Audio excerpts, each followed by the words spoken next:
Selamat datang lagi di El Kasus. Kalau misalkan kalian belum subscribe, mungkin bisa subscribe dulu. Aku tunggu 5 detik. Oke, terima kasih sudah subscribe. Dan kali ini aku akan memberikan sebuah berita yang nyeleneh, yang datang dari orang yang memang sudah aneh, tapi masih banyak orang yang mengikuti, yaitu terkenal dengan nama Gus Samsudin. Bagiku, gelar Gus itu nggak pantas karena nama ini akan menyangkut banyak orang-orang yang benar-benar berilmu. Jadi aku akan panggil Pak Samsudin aja. Ya terserah lah kalau misalkan ada yang nggak setuju, itu hak kalian. Jadi beberapa hari yang lalu itu ada sebuah video yang beredar mengenai aliran sesat tukar-menukar pasangan suami istri, yang ternyata adalah sebuah skenario yang dilakukan oleh Pak Samsudin ini. Memang terdengar agak aneh, tapi ini benar-benar terjadi. Dan kalau nggak ada yang tahu siapa Samsudin ini, jadi Pak Samsudin ini itu memiliki padepokan yang diberi nama Nurzat Sejati yang terletak di Blitar, Jawa Timur. Dia pernah ramai diperbincangkan karena soal penutupan padepokan di Dusun Rejowinangun, Kecamatan Kademangan, Kabupaten Blitar.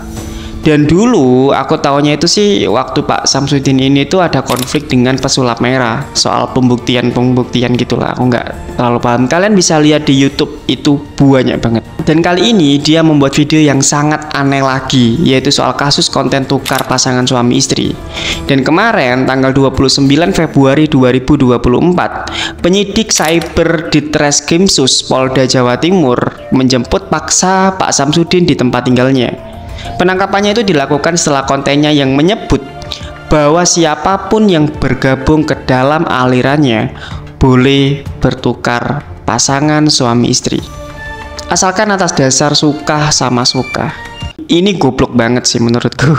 Selama diperiksa, Kapolres Blitar Bapak AKBP Wiwit Adi Satria mengatakan bahwa pada saat Pak Samsudin memberikan keterangan, itu sangat berbelit-belit.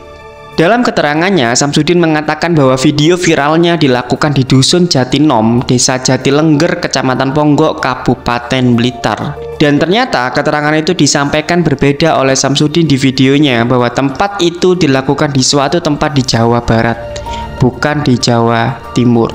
Penyidik akhirnya melakukan gelar perkara, dan setelah memeriksa Samsudin dan sejumlah saksi lainnya, akhirnya hari Jumat tanggal 1 Maret 2024, Samsudin ditetapkan sebagai tersangka dan dijebloskan ke dalam sel tahanan untuk 20 hari ke depan.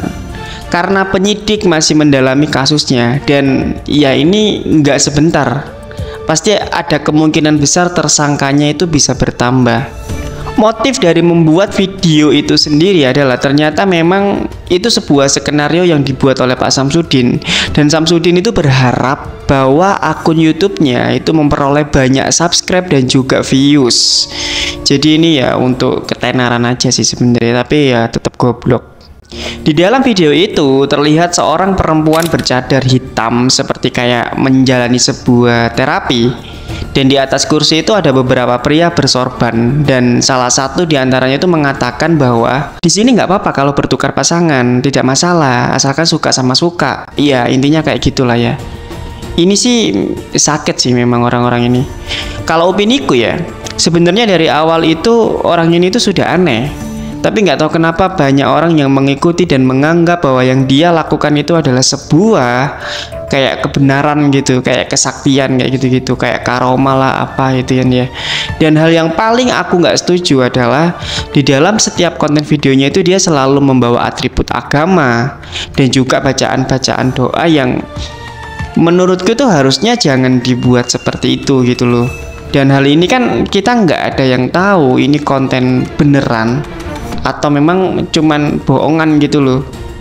Ya kan di situ kan nggak ada penjelasan bahwa ini adalah hiburan dan lain-lain, itu nggak ada. Jadi memang kayak seolah-olah memang serius. Ya siapapun orangnya, kalau misalkan ditangkap polisi pasti akan bisa membuat alibi apapun itu untuk menutupi kejadian aslinya. Bisa jadi ini beneran dan bisa jadi juga memang sakit aja gitu orang-orang itu. Ya ini opiniku ya, setiap orang itu punya hak untuk beropini kan.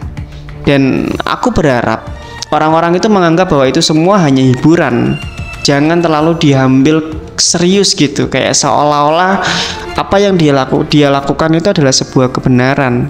Dan kalau misalnya ada yang protes aku bilang kayak gini, mungkin kayaknya sih aneh ya, karena udah tahu nggak bener masih aja dibela.